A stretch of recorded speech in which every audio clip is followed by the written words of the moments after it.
Hi, this is Rodrigo from Frame Freak Studio, and this is the Creative Host Race Show.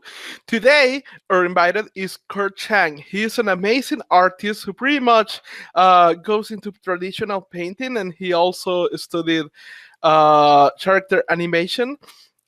Pretty much right now he's a freelance, but he's been studying art for a long time. He's been using Chinese watercolors.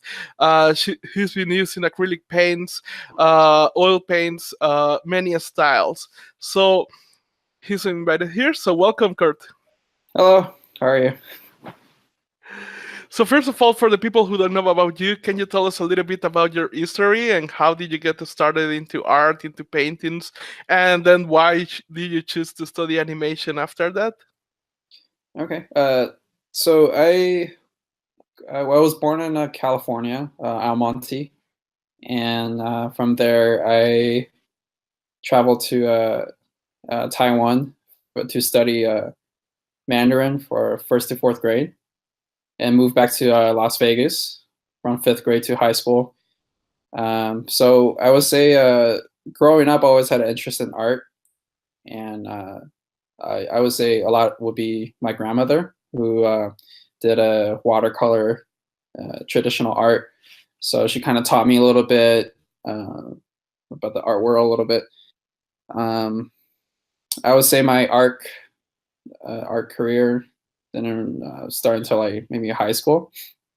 That's where I kind of learned more about the fine art side, learning about the past artists, and then from there, I moved to Los Angeles to study uh, digital media at Otis College of Art and Design next to LAX, the airport. So uh, after graduating in 2014, I slowly just first started freelancing, working at studios here and there a little bit.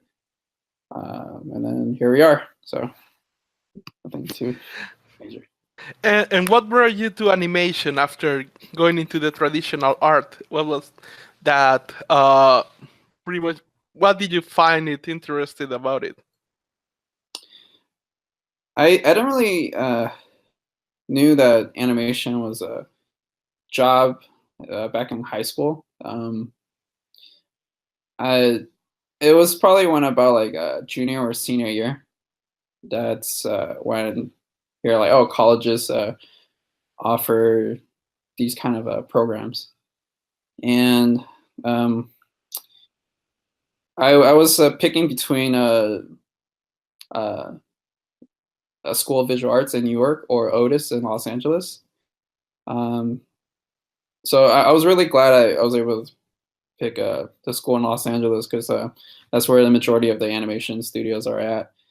And while I was in college, probably uh, mid college time, that's when I learned more about the animation industry. Um, and a lot of films like Prince of Egypt from DreamWorks, that's kind of got me inspired, like to go towards that direction. So yeah. Awesome. So this is going to be a tricky question, but Mhm. when you started out and now that you have a lot of experience into this and it has been a couple of years, uh, what was something that you didn't expect at all into the career that is true and is really important?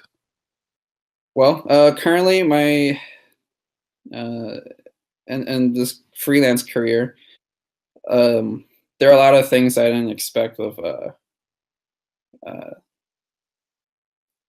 turns of in terms of going the direction I wanted.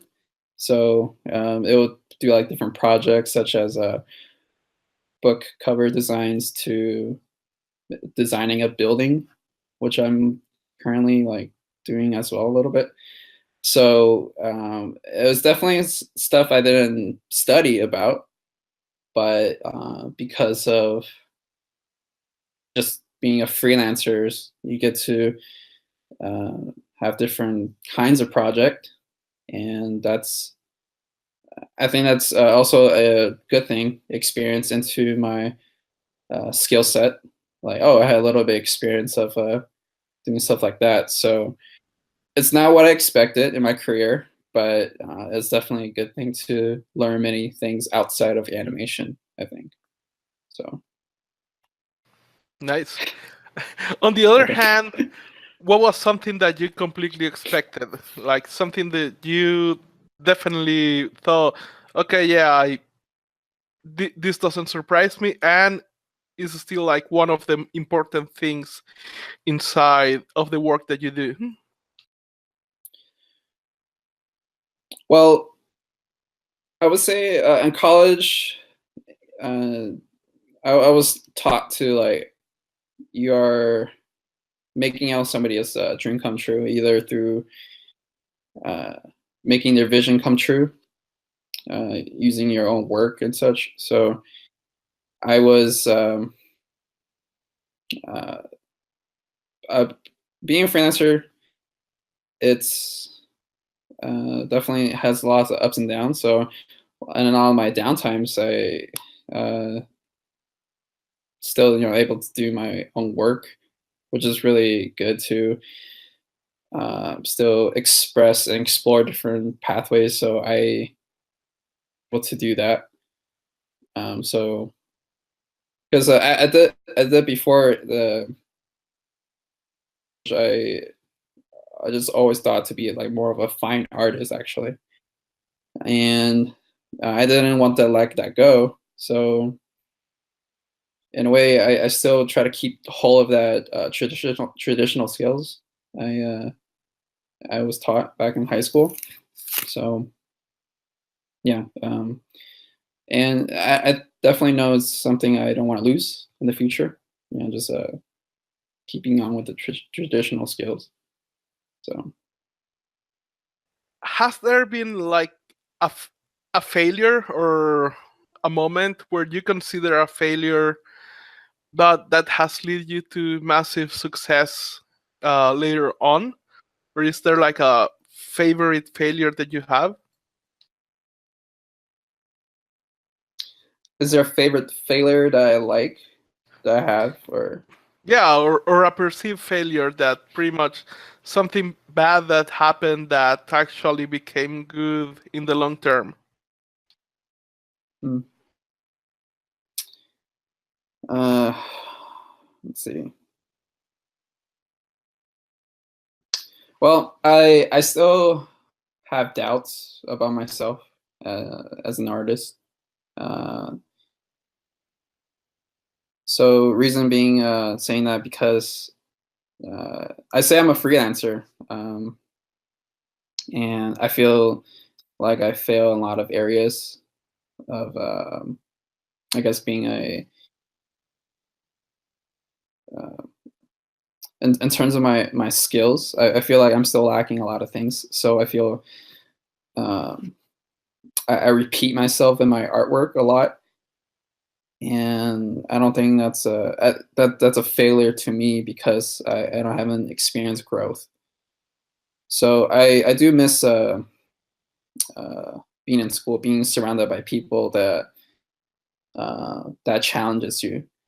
So um, I've been slowly trying to get back into animation. Um, so I've been using illustration as my safety net. Um, so I feel like that part of me that where I got inspired to uh, be an animator, that part I have failed, and I've been trying to get back slowly, just doing small uh, animation loops or uh, just something small to get me back into it. Um, because definitely in the future I would like to be back. So that kind of a sense of doubt and failure, trying to get back into it. So it's kind of from it, if that makes sense. Definitely does. Okay. And You just mentioned something there that you have these moments of where you are kind of overwhelmed by doubt. What do you do when you feel overwhelmed or unfocused to try to go back to your center and keep working? Uh, let's see. Oh, okay. So in relation to the earlier question where you mentioned uh, like beginning artists, right? The aspiring artists. I definitely still compare myself to the success of others, and uh, it could be unhealthy. But if you use it in a way uh, that can motivate you, to become better, striving to be better, um, and the reason I have doubts, it's just again earlier I mentioned it just I'm a feel like a failure as an artist. Maybe it's because I'm not making as much as I wanted to, or taking on projects that I wanted to be in. Um, but we all at different places, so making the best that we can. And honestly, I am very blessed to be still have parents, who support me in art, and also, still able to create art in my own way. Um, so I would say, yeah, it's because of the circumstance around me that's creating doubt, and it's really, I think it's all in my head. So yeah.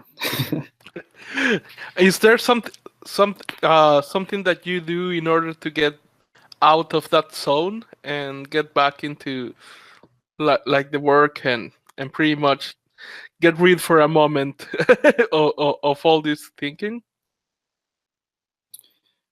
um, let's see. Well, I guess I'm not supposed to bring like a, religious point of view, but I would pray to Jesus about it, asking him for inspiration, and just uh, giving uh, giving him my worries and such. So I know it may not make sense to some people, um, but for me, it helps me. He helps me, and I would um, take time to um, I don't know, just maybe watch films or read something, or uh, to get me in the mood to start off by doing some fan arts or something, or and that was slowly transition into uh, creating my work. So it just I would say baby steps, little by little, to get out of that doubtful mind. Um, so yeah. If it works, it works. Yeah, uh, it's is there has been like a new belief, behavior, or habit that you have taken in the last years in order um, to do good work? People haven't seen it, but in the beginning, when you turn on the camera, that I saw that your room is completely filled with work that you have done. So, is there something that you have picked up in the last years in order that allows you to do this this amount of work? Oh, you mean okay. So Like an habit or a behavior or a new belief or something like that? well, so this side is my walls of work, people I collected from. So there's a bunch of different Nice. artists. So I guess that's a wall of inspiration, where the investments. Um, there's some Legos. I like Legos growing up. And yeah, behind me it's some of my work, original artworks. So yeah, I just began to collect and put up artwork. I guess it's just a small subconscious thing to just to tell yourself, oh, you are an artist, you are a patron of the arts too. You're a supporter of the arts. Yeah. Eh, yeah, my mom, when she walks in here, she just like, I don't like being in your room. It feels too much. So yeah, but I just like it. I used So, to have my room like that, and definitely hmm my mom didn't like it either. yeah, too much stuff, very claustrophobic.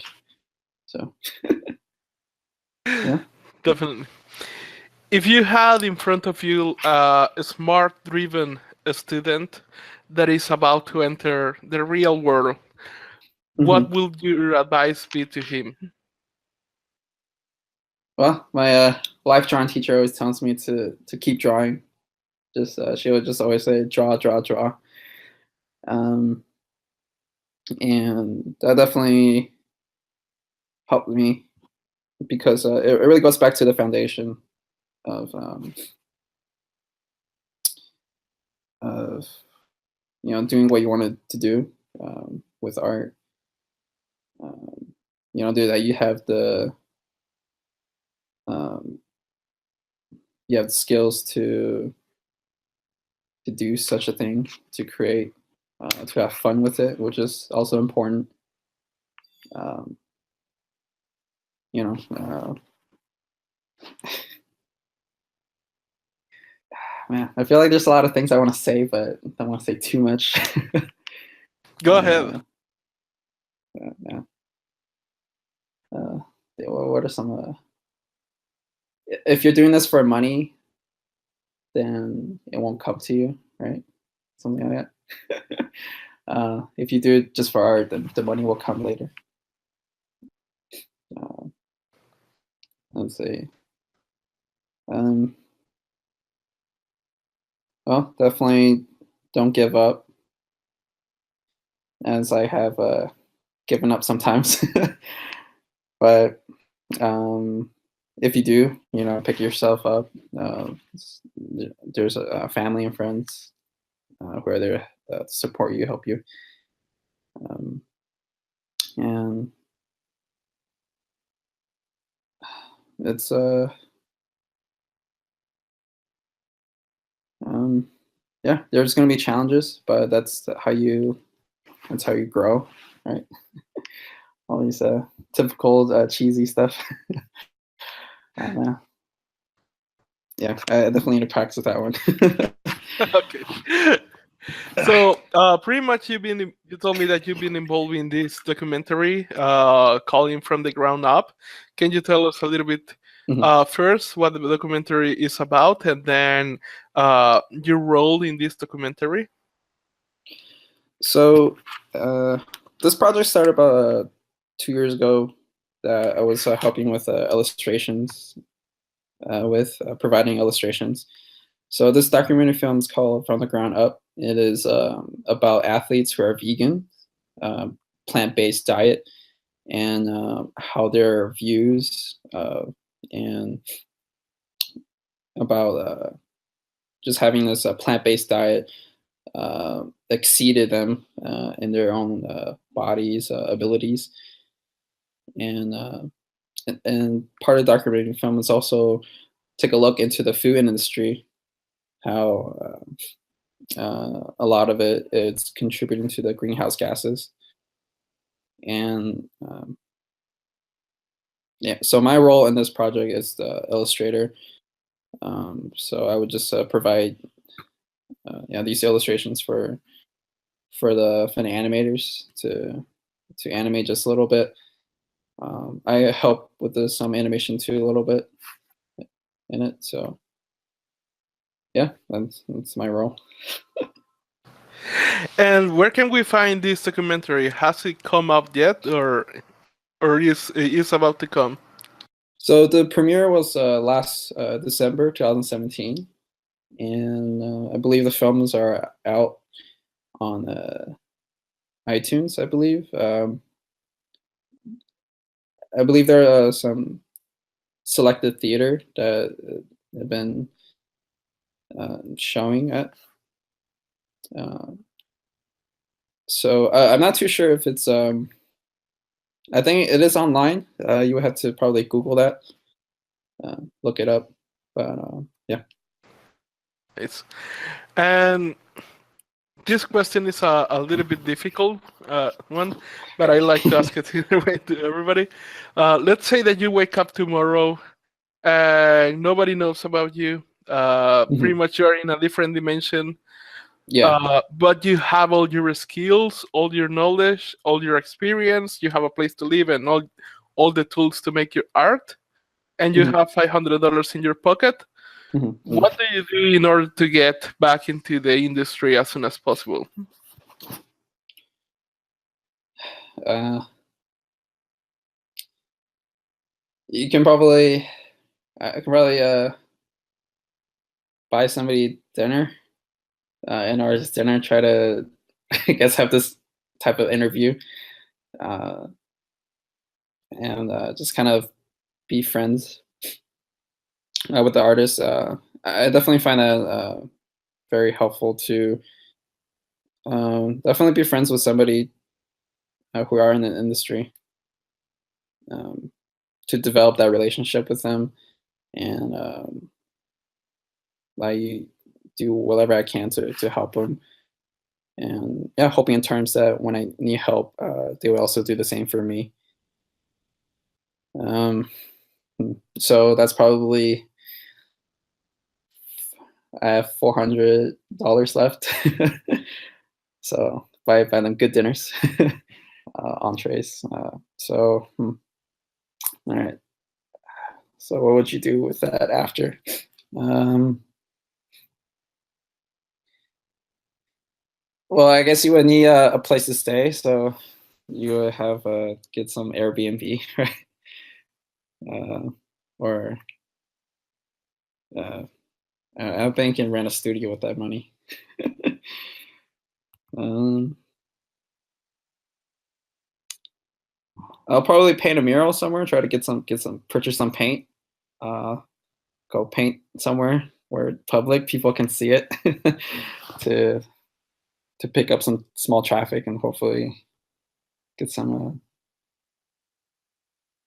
attention from there, some exposure from there. Uh, yeah. Those two, I think, are very guerrilla marketing kind of strategies. It's the first time that somebody has come up with them, and I can see them like buying the dinner to somebody in the industry.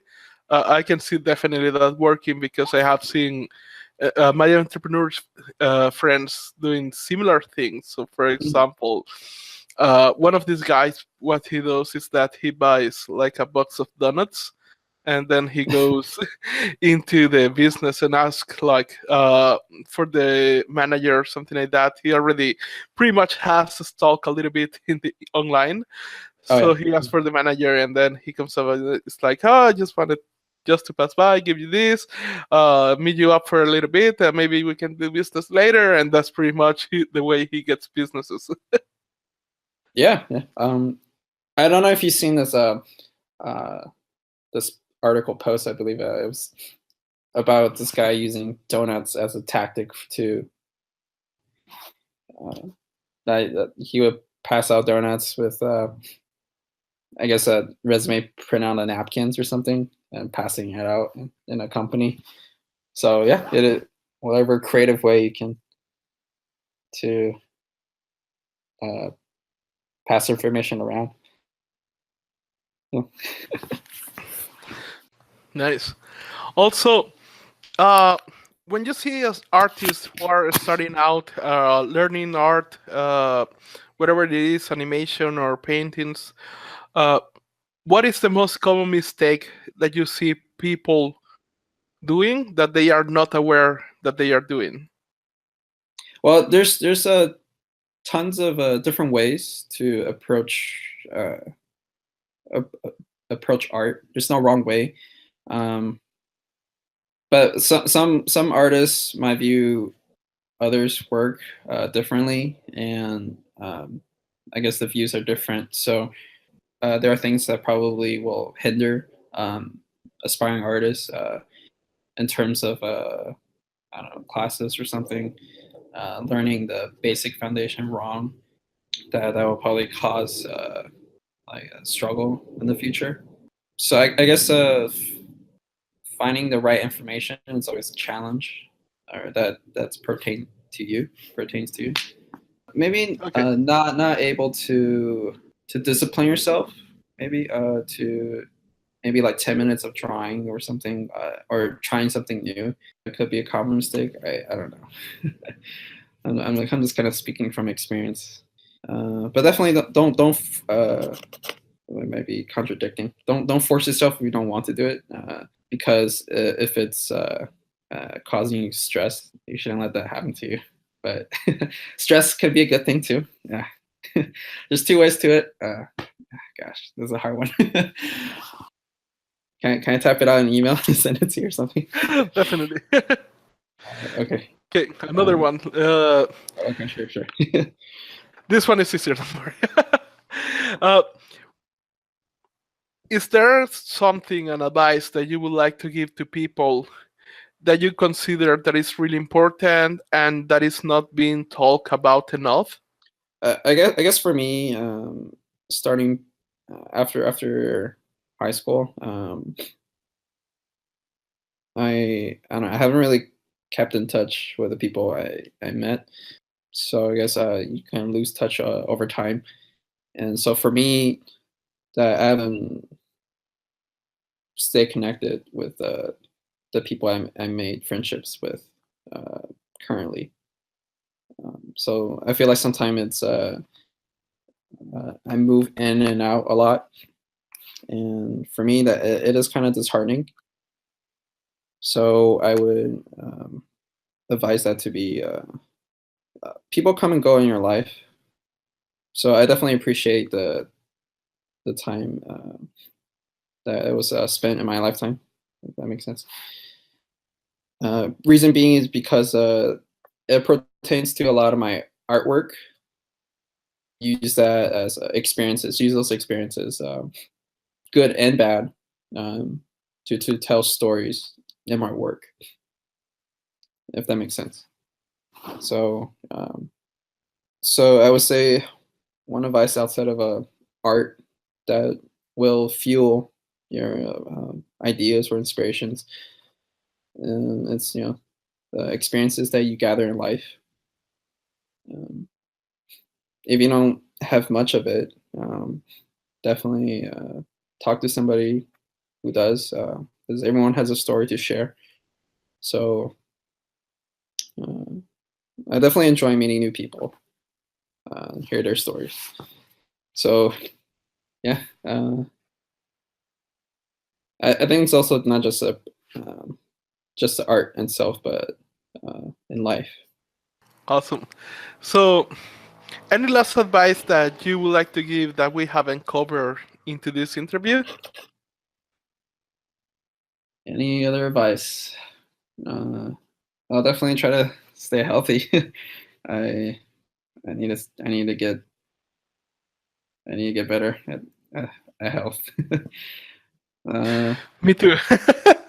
Because that's yeah, because you only have one life, right?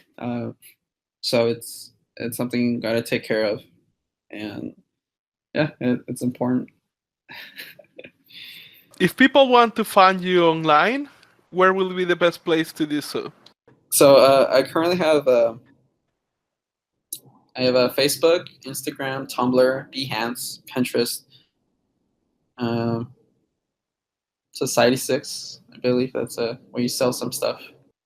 I've been trying to get back into DeviantArt too. That is something that I should do too as well, now that you mention it. yeah, it's I hope they would update it, their look soon. But yeah, I would say if you just Google my name, there's all the current social media platform that I am on. So yeah. Awesome. Thanks a lot for being here, Kurt, and giving us your advice. It's really appreciated. Oh yeah, I apologize for the lack of answers or not as thought out. But I guess it's being genuine, right? Yeah, don't worry. Everybody is different, and everybody definitely deals different with the interviews format. Like, I have deal with some people that are too shy that they even ask me not to put the video, so we do them just in audio. And we have some other who are like way too shy that they don't even take the interview, and they just tell me like, no, like interviews are hellish to me, so I don't do that. So I really appreciate that you took your time and you did your best to answer all my questions. Yeah, it's that one. So I guess this might be one of common mistakes, right? Doing interviews. Definitely be prepared to answer. Yeah. Well, are there anything else? I don't know. Pretty much. So this has been the last episode of the Creative Hustler Show. If you like it, please click the like button below and also share this interview with your friends. Until next time.